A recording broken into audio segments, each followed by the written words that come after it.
नमस्कार, राज्यसभा टीवी में आपका स्वागत है। इस वक्त की हर खबर को लेकर हाजिर हैं हम आपके साथ। मैं हूं घनश्याम उपाध्याय। बुलेटिन में बात करेंगे आज से 45 साल पहले लगाए आपातकाल की। आपको बताएंगे आपातकाल की बरसी पर प्रधानमंत्री नरेंद्र मोदी ने क्या कहा। बुलेटिन में बात होगी भारत के अंतरिक्ष क्षेत्र की, जिसमें अब बड़ा बदलाव दिखेगा।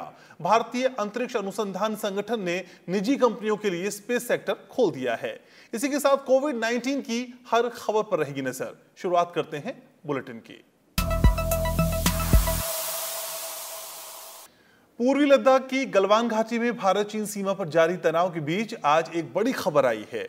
गलवान घाटी में सीमा क्षेत्रों पर चीन ने अपने सैनिकों को पीछे किया है। दोनों देशों के बीच सीमा पर तनाव कम करने के लिए कूटनीतिक और सैन्य स्तर पर लगातार प्रयास किया जा रहा है। भारत चीन तनाव को कम करने के प्रयासों के तहत गलवान घाटी में चीनी सैनिकों की संख्या में कमी देखी गई है। एएनआई को सूत्रों से मिली खबर के मुताबिक गलवान घाटी में वास्तविक नियंत्रण रेखा के पास कुछ क्षेत्रों में चीन ने अपने कुछ सैनिकों और वाहनों को पीछे हटा लिया है। विदेश मंत्रालय के प्रवक्ता अनुराग श्रीवास्तव ने कहा है कि भारत और चीन के बीच तनाव कम करने के लिए जो सहमति बनी है, उम्मीद है चीन उसे लागू करेगा। The Chinese side departed from these understandings in respect of the LAC in the Galwan area and sought to erect structures just across the LAC. When this attempt was foiled, Chinese troops took violent actions on 15 June 2020 that directly resulted in casualties. Thereafter, both sides remained deployed in large numbers in the region, while military and diplomatic contacts are continuing. 15 जून की रात दोनों देशों के सैनिकों के बीच हुई हिंसक झड़प के बाद ये पहली बार है जब चीन की सेना पीछे हटी है। भारत चीन सैनिकों के बीच तनाव को कम करने के लिए दोनों देशों के बीच राजनयिक और सैन्य स्तर पर कई बैठकें हुई थीं। विदेश मंत्रालय के प्रवक्ता अनुराग श्रीवास्तव ने कहा है कि भारतीय सैनिकों ने कभी भी वास्तविक नियंत्रण सीमा का उल्लंघन नहीं किया है, लेकिन चीन ने कई बार आपसी समझौते को तोड़ा है, जिसके चलते सीमा पर टकराव की नौबत आई है। दोनों देशों के बीच सीमा पर जारी तनाव को लेकर 24 जून को भारत और चीन के विदेश मंत्रालयों के संयुक्त सचिव के नेतृत्व में सीमा मामले पर बनी समन्वय समिति की बैठक हुई थी, जबकि इससे पहले दोनों देशों के बीच 22 जून को मालदो में हुई कमांडर स्तर की वार्ता में चीनी पक्ष ने भारत को आश्वासन दिया था कि वो अपने सैनिकों को फ्रंट एरिया से डेप्थ एरिया में भेजेंगे, यानी चीनी सेना एलएसी पर अग्रिम क्षेत्र से पीछे हटेगी। ये बातचीत सौहार्दपूर्ण, सकारात्मक और रचनात्मक माहौल में हुई थी। इस दौरान भारत ने दो टूक कहा कि चीनी सैनिक अपनी सीमा में वापस लौटे। वार्ता में दोनों पक्ष टकराव के सभी क्षेत्रों से हटने पर सहमत हुए थे।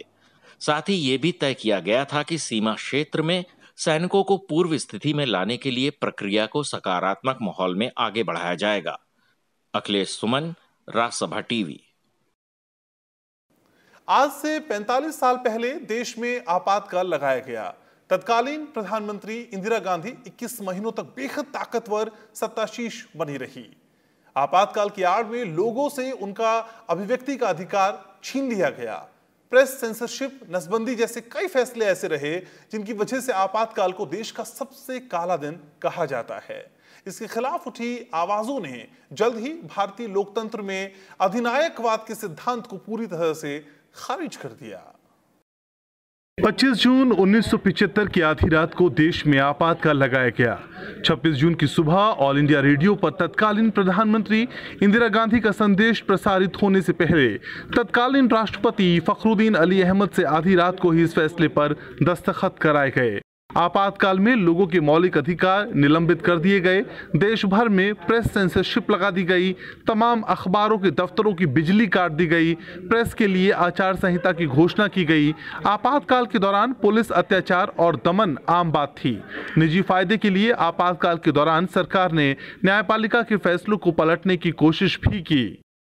The critical turning point, as it were, was the judgment of the Allahabad High Court, saying that unseating Indira Gandhi in an election petition. That happened on June 12.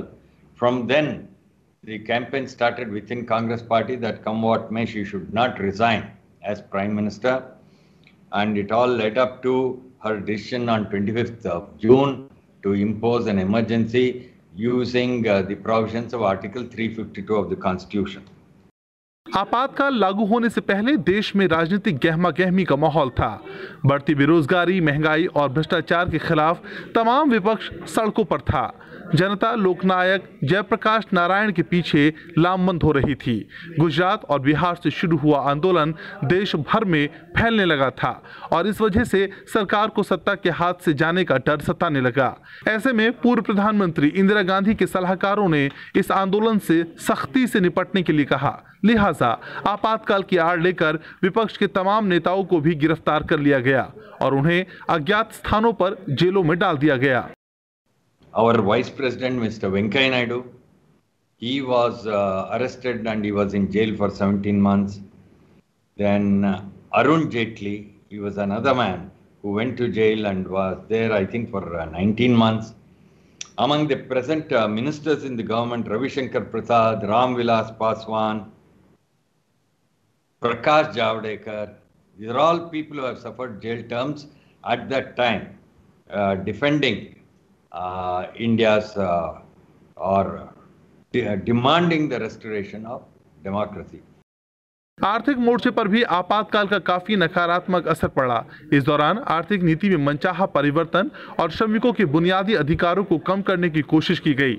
इस दौरान जहां कहीं भी मजदूर हड़ताल हुई, वहां उन्हें कुचलने की कोशिश की गई। आपातकाल के दौरान नागरिक अधिकारों की रक्षा करने वाले वकीलों और जजों को भी नहीं बख्शा गया। आपातकाल के सबसे बुरे प्रभावों में से एक था परिवार नियोजन के लिए अध्यापकों और छोटे कर्मचारियों पर की गई सख्ती। Every school teacher, constable, they had quota of some 10 people to be brought to sterilization camps. And as a result, policemen would roam around in jeeps, go to the bazaar, this, that, and just gather men of different age groups, you see, just bundle them into a jeep and take them to a primary health center for vasectomy operations. देश में आपातकाल 21 महीने चला और 21 मार्च 1977 को इसे हटाया गया, लेकिन आपातकाल लागू करने का फैसला कांग्रेस के लिए घातक साबित हुआ। इमरजेंसी ने आम लोगों के जीवन को बुरी तरह प्रभावित कर दिया। इसलिए आपातकाल के बाद हुए चुनाव में कांग्रेस की बड़ी हार हुई और मोरारजी देसाई के नेतृत्व में देश में पहली बार गैर कांग्रेसी सरकार बनी। Bureau report, Rajya Sabha TV. आपातकाल की बरसी पर प्रधानमंत्री नरेंद्र मोदी ने कहा कि आज से ठीक 45 वर्ष पहले देश पर आपातकाल थोपा गया था। प्रधानमंत्री ने कहा कि उस समय भारत के लोकतंत्र की रक्षा के लिए जिन लोगों ने संघर्ष किया, यातनाएं झेली, उनका त्याग और बलिदान देश कभी नहीं भूल पाएगा।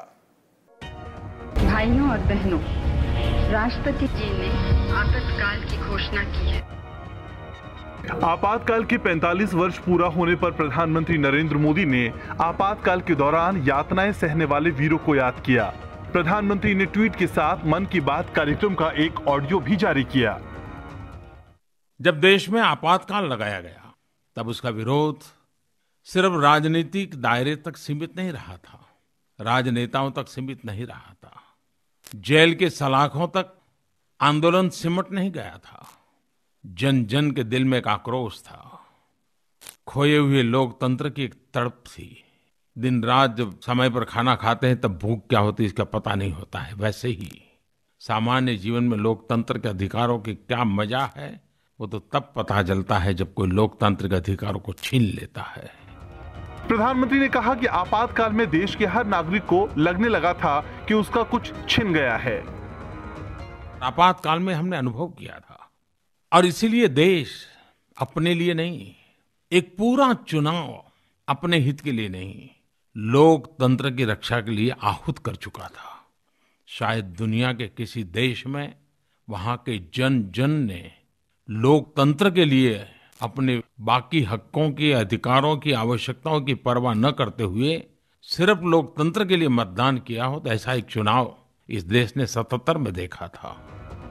प्रधानमंत्री ने यह भी कहा कि समाज व्यवस्था को चलाने के लिए संविधान की भी जरूरत होती है, कायदे कानून नियमों की भी आवश्यकता होती है, अधिकार और कर्तव्य की भी बात होती है, लेकिन भारत गर्व के साथ कह सकता है कि देश के लिए कानून नियमों से परे लोकतंत्र भारत के संस्कार, संस्कृति और विरासत है। Bureau report, Rajya Sabha TV. देश में कांग्रेस की ओर से लगाए गए आपातकाल के 45 साल पूरा होने के मौके पर केंद्रीय गृह मंत्री अमित शाह ने पार्टी की इस जन विरोधी मानसिकता पर सवाल पूछे हैं। उन्होंने कांग्रेस की आलोचना करते हुए कहा कि पार्टी अब भी आपातकाल की मानसिकता के साथ जी रही है। यही वजह है कि कांग्रेस आज भी परिवारवाद में जकड़ी है और पार्टी के दूसरे नेता हताश और निराश हैं।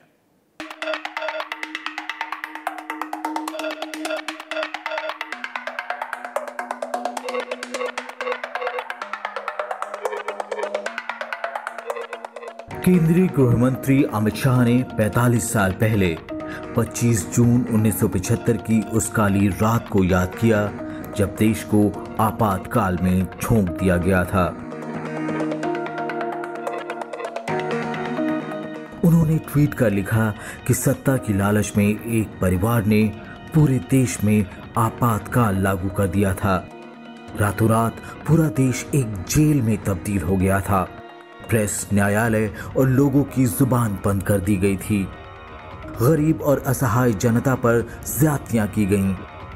कांग्रेस पार्टी की सोच और इसके काम करने के तरीके पर सवाल उठाते हुए उन्होंने कहा कि लाखों लोगों के प्रयास से देश में लोकतंत्र तो बहाल कर लिया गया, लेकिन कांग्रेस पार्टी में आज भी लोकतंत्र नहीं है। पार्टी में अब भी एक ही परिवार का राज है। अमित शाह ने कांग्रेस वर्किंग कमेटी की बैठक का उदाहरण देते हुए कांग्रेस पार्टी में व्याप्त एक परिवारवाद को उजागर करने की कोशिश की। उन्होंने देश की प्रमुख विपक्षी पार्टी कांग्रेस को आत्मचिंतन करने की सलाह दी। उन्होंने आपातकाल मानसिकता पर सवाल खड़े किए और कांग्रेस से कार्यकर्ताओं के विमुख होने के पीछे का कारण जानने के लिए कहा। अगर आपातकाल लोकतंत्र पर कलंक है तो वहीं स्वस्थ लोकतंत्र के लिए एक मजबूत विपक्ष का होना भी जरूरी है। जब सत्ताधारी ही मजबूत विपक्ष की कामना करें तो लोकतंत्र में विश्वास तो बढ़ ही जाता है। Bureau report, Rajya Sabha TV. कई मंत्रियों और नेताओं ने भी आपातकाल की बरसी पर अपने विचार व्यक्त किए और तत्कालीन सरकार के इस फैसले को राजनीतिक स्वार्थ पूरा करने के लिए लिया गया फैसला बताया। आपातकाल को याद करते हुए सूचना और प्रसारण मंत्री प्रकाश जावड़ेकर ने कहा कि कांग्रेस ने 1975 में एक परिवार को बचाने के लिए इसे लागू किया था और 45 साल बाद आज भी कांग्रेस जो कुछ कर रही है वो एक परिवार को बचाने के लिए ही है। वहीं कानून मंत्री रविशंकर प्रसाद ने आपातकाल के लिए कांग्रेस के अलोकतांत्रिक रवैये को जिम्मेदार ठहराते हुए कहा कि नई पीढ़ी को आपातकाल से सही सीख लेनी चाहिए।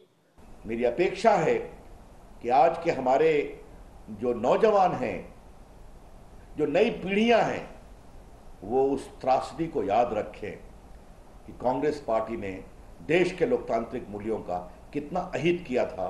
ये बताना बहुत जरूरी है।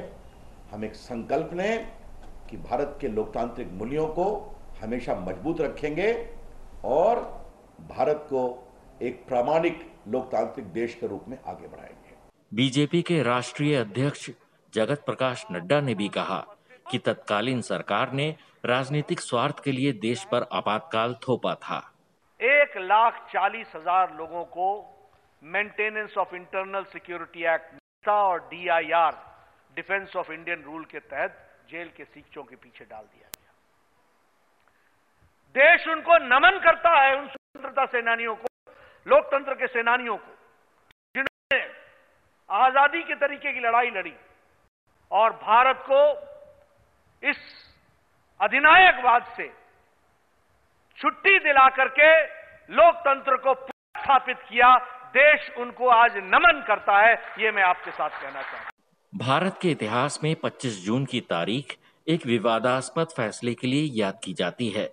1975 में लागू किए गए आपातकाल यानी इमरजेंसी को स्वतंत्र भारत के इतिहास का सबसे विवादास्पद और गैर लोकतांत्रिक फैसला माना जाता है। Bureau report, Rajya Sabha TV. आपातकाल के 45 साल पूरा होने पर विवेकानंद इंटरनेशनल फाउंडेशन ने एक वेबिनार का आयोजन किया, जिसमें मुख्य वक्ता के तौर पर प्रख्यात चिंतक के.एन. गोविंदाचार्य, एस. गुरुमूर्ति और ए. सूर्यप्रकाश ने अपने विचार रखे। वक्ताओं ने आपातकाल को लोकतंत्र के इतिहास में सबसे काला दिन बताया और अपने संस्मरण सुनाए। जो मास मूवमेंट होते हैं वो 3 चीजों के परिणाम होते हैं मिलाकर। एक, राइपनिंग ऑफ द सिचुएशन, दूसरा, minimum infrastructure to influence the messaging system of the movement, और तीसरा है क्रेडिबल लीडरशिप। क्रेडिबल लीडरशिप को पूरा किया जयप्रकाश जी ने। उस इंफ्रास्ट्रक्चर की जो रिक्वायरमेंट्स है उनको पूरा किया संघ परिवार ने। 45 years have gone by, but many of us who lived through that, who suffered that experience, and all of us who value our constitution and democratic way of life will never forget what happened. And we go on talking about it, writing about it, simply because I think it's very important for every generation to know what happened and how it happened, so that this kind of derailment of our democracy and our core values in our constitution will never happen in this country. Only a family-controlled party can impose emergency. I don't think any organized party which is cadre-based, which has a structure, which has a pyramid of leadership can do it. Bihar Vidhan Parishad की 9 सीटों के लिए हो रहे चुनाव के लिए आज नामांकन के अंतिम दिन एनडीए और कांग्रेस के उम्मीदवार ने नामांकन दाखिल किए। 9 सीटों के लिए चुनाव में जेडीयू ने 3, आरजेडी ने 3, बीजेपी ने 2 और कांग्रेस ने 1 उम्मीदवार को चुनावी मैदान में उतारा है। जेडीयू ने गुलाम गौस, भीष्म सानी और कुमुद वर्मा को विधान परिषद की टिकट दी है। बीजेपी ने संजय मयूख और सम्राट चौधरी को अपना उम्मीदवार बनाया है। शुक्रवार को नाम वापस लेने का दिन है। इन सीटों के लिए 6 जुलाई को मतदान होगा। कोरोना के मरीजों की जल्द पहचान के लिए देश में बड़े पैमाने पर नमूनों का परीक्षण किया जा रहा है। रोजाना करीब 2 लाख से ज्यादा सैंपल टेस्ट किए जा रहे हैं। जांच में पिछले 24 घंटे में करीब 17,000 नए मामले सामने आए हैं। वहीं 13,000 से ज्यादा लोग ठीक भी हुए हैं, जिसके चलते रिकवरी रेट 57.43% हो चुका है। केंद्रीय स्वास्थ्य मंत्रालय की ओर से जारी आंकड़ों के मुताबिक प्रति लाख आबादी पर देश में कोरोना के केवल 33.39 मामले हैं, जो विश्व में 120.21 मामले प्रति लाख आबादी है। वहीं विश्व में कोरोना से हो रही मौत का आंकड़ा 6.24 केस प्रति लाख आबादी है। वहीं देश में 1.06 मौतें प्रति लाख आबादी हो रही है। आईसीएमआर के मुताबिक देश भर में 24 जून तक 75,60,782 नमूना परीक्षण किया गया है। पिछले 24 घंटे में 2,07,871 नमूनों का परीक्षण किया गया। केंद्रीय स्वास्थ्य मंत्रालय की ओर से जारी आंकड़ों के मुताबिक पिछले 24 घंटे में 16,922 नए मामले सामने आए हैं और 418 लोगों की मौत हुई है। इसके बाद देश भर में कोरोना पॉजिटिव मामलों की कुल संख्या 4,73,105 हो गई है, जिनमें से 1,86,514 सक्रिय मामले हैं। पिछले 24 घंटे में 13,000 से ज्यादा लोग ठीक भी हुए हैं और अब तक 2,71,696 लोग ठीक हो चुके हैं या उन्हें अस्पताल से छुट्टी दे दी गई है, जिसके चलते रिकवरी रेट 57.43% हो चुका है और अब तक 14,894 लोगों की मौत कोरोना की वजह से हो चुकी है। इसमें 70% मौतें कोरोना के साथ दूसरी बीमारी के चलते हुई हैं। कोरोना से होने वाली मौत की दर 3.15% है। महाराष्ट्र, गुजरात और तेलंगाना में कोरोना के बढ़ते मामले को देखते हुए केंद्र सरकार ने दिल्ली से टीम भेजने का फैसला किया है। स्वास्थ्य मंत्रालय में संयुक्त सचिव लव अग्रवाल की अगुवाई में 26 जून से लेकर 29 जून तक केंद्रीय टीम इन राज्यों के अधिकारियों के साथ बातचीत कर हालात की समीक्षा करेगी और कोरोना से निपटने में चल रहे प्रयासों को बढ़ाने में सहयोग करेंगी। देश भर से राज्य सरकारें अपने यहां कोरोना के फैलाव को रोकने और इलाज के लिए कई कदम उठा रही हैं। कोरोना के बढ़ते मामलों को देखते हुए दिल्ली सरकार शहर के बैंक्वेट हॉल में कोविड उपचार केंद्र बनाएगी। मुख्यमंत्री अरविंद केजरीवाल ने बताया कि बुधवार को एक बैंक्वेट हॉल में 100 बिस्तरों वाला कोरोना सेंटर शुरू किया गया है। इस समय कोविड-19 के मरीजों के लिए 6000 बेड खाली हैं। सरकार लगातार बिस्तरों की संख्या बढ़ा रही है। इस बीच दिल्ली में डॉक्टर की किल्लत को देखते हुए दिल्ली सरकार ने रेजिडेंट डॉक्टर्स का कार्यकाल बढ़ाने और खाली पड़े मंजूर रिक्त पदों पर नियुक्त करने का फैसला किया है। वहीं मुंबई के कुछ उत्तरी उपनगरों में कोरोना संक्रमण को नियंत्रित करने के लिए बीएमसी टीमें हर वार्ड में कम से कम 10,000 घरों में स्क्रीनिंग करेंगी। बीएमसी के अनुसार आने वाले सप्ताह में बोरीवली, कांदिवली, दहिसर, मलाड, अंधेरी में लगभग 25 लाख लोगों की स्क्रीनिंग की जाएगी। उच्च जोखिम वाले व्यक्तियों का परीक्षण करने के लिए 27 जून से रैपिड टेस्टिंग किट का उपयोग किया जाएगा। कोरोना से निपटने के लिए पश्चिम बंगाल सरकार ने राज्य में जारी पूर्णबंदी को 31 जुलाई तक बढ़ाने का फैसला किया है। राज्य में जारी लॉकडाउन 30 जून को खत्म हो रहा था। राज्य में महामारी के मामलों की संख्या में लगातार बढ़ोतरी को ध्यान में रखते हुए कदम उठाया गया है। असम के गुवाहाटी में संक्रमण के बढ़ते मामलों के मद्देनजर वार्डवार लॉकडाउन लागू है। तमिलनाडु में एक जिले से अन्य जिलों के लिए वाहनों की आवाजाही पर गुरुवार से प्रतिबंध है। सार्वजनिक वाहन इस महीने के अंत तक केवल जिलों के अंदर ही चलेंगे।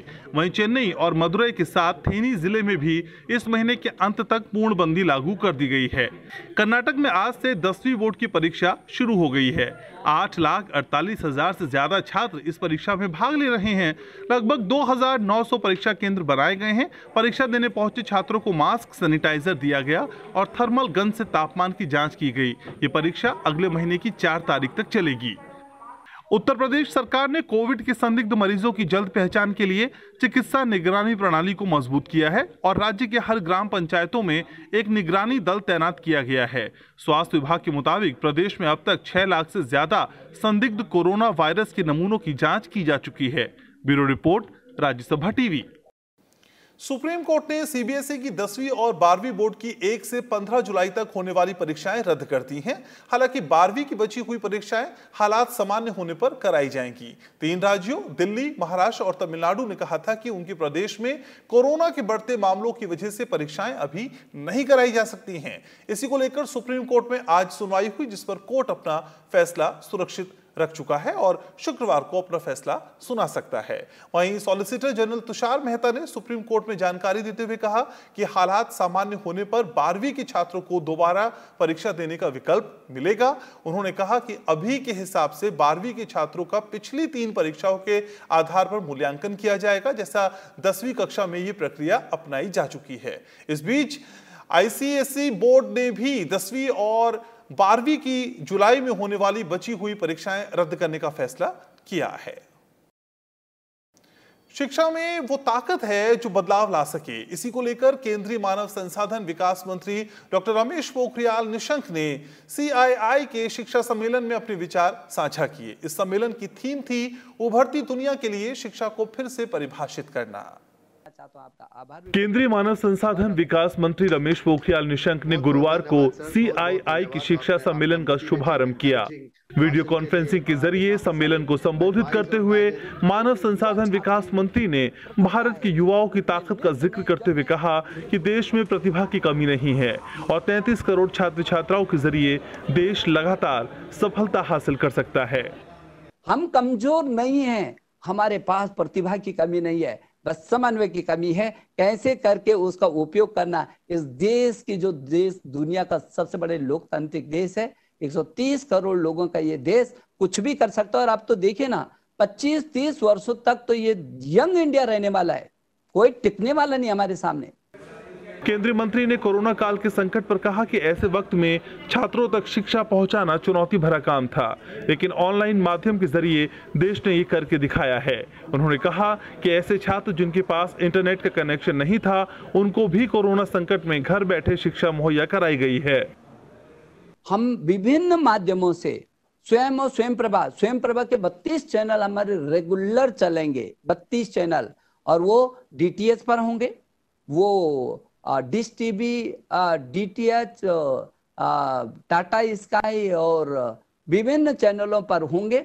और हम निश्चित एक ऐसा मॉडल तैयार करने की दिशा में है ऑनलाइन का, जब हमको इस बात का गर्व होगा कि हाँ, ये भारत हर मुसीबत का मुकाबला कर सकता है। और जैसे हमारे देश के प्रधानमंत्री ने कहा कि जब चुनौतियां होती हैं और उसको मजबूती से उसका मुकाबला होता है तो वही चुनौतियां अवसरों में तब्दील होती हैं। केंद्रीय मानव संसाधन विकास मंत्री ने सरकार के प्रयासों के बारे में विस्तार से जानकारी दी, जिनके जरिए देश में शिक्षा के क्षेत्र में बदलाव आए हैं। उन्होंने कहा कि शिक्षा केंद्र सरकार की प्राथमिकताओं में शामिल है और सरकार की यही कोशिश है कि देश के अंतिम छोर पर खड़े बच्चों को भी शिक्षा हासिल हो सके। Bureau report, Rajya Sabha TV. Bharat के अंतरिक्ष क्षेत्र में अब बड़ा बदलाव दिखेगा। भारतीय अंतरिक्ष अनुसंधान संगठन ने निजी कंपनियों के लिए स्पेस सेक्टर खोल दिया है। इससे वो रॉकेट और सैटेलाइट बना सकती है। ये ऐलान इसरो चेयरमैन के सिवन ने किया। केंद्रीय कैबिनेट ने बुधवार को इस फैसले पर मोहर लगाई थी। दुनिया की उन्नत अंतरिक्ष प्रौद्योगिकी वाले देशों में एक भारत के अंतरिक्षीय अनुसंधान और वैज्ञानिक क्षेत्र में अब और तेजी आएगी। साथ ही ज्यादा प्रतिभाओं को अपने जौहर दिखाने का मौका मिलेगा। भारतीय अंतरिक्ष अनुसंधान संगठन के प्रमुख के सिवन ने गुरुवार को कहा कि निजी क्षेत्र को अब रॉकेट और उपग्रह बनाने और प्रक्षेपण सेवाएं मुहैया कराने जैसी अंतरिक्ष गतिविधियों की अनुमति दी जाएगी। If the space sector is opened up, the potential of the entire country can be utilized to scale up the benefits from space technology. This will not only result in an accelerated growth of this sector, but will enable Indian industry to be an important player in the global space economy. ISRO प्रमुख ने नीति से जुड़े मुद्दों को लेकर साफ किया है कि अब बदलाव की दरकार है। के सिवन ने कहा कि अब नई नेविगेशन नीति की जरूरत है। उन्होंने रिमोट सेंसिंग डेटा पॉलिसी के साथ साथ सेटकॉम पॉलिसी में बदलाव को जरूरी करार दिया। There is also requirement for the policies. Definitely to make this system to functional effectively, definitely we need policies to be built, and we need a new navigation policy. At the same time, we are having SATCOM policy, remote sensing policy existing, but they need suitable modifications on that SATCOM policy and remote sensing policy for the purpose of in space to perform its duty in an effective manner. केंद्रीय cabinet ने बुधवार को अंतरिक्ष से जुड़ी सभी गतिविधियों में निजी क्षेत्र की भागीदारी को मंजूरी देने की घोषणा की है। इस फैसले के जरिए न केवल इस क्षेत्र में तेजी आएगी, बल्कि भारतीय उद्योग विश्व की अंतरिक्ष अर्थव्यवस्था में भी महत्वपूर्ण भूमिका निभा सकेगा। अरुणा ठाकुर, राज्यसभा टीवी। और बुलेटिन के आखिर में चलते चलते आपको मॉनसून के अपडेट्स के साथ छोड़कर जाते हैं।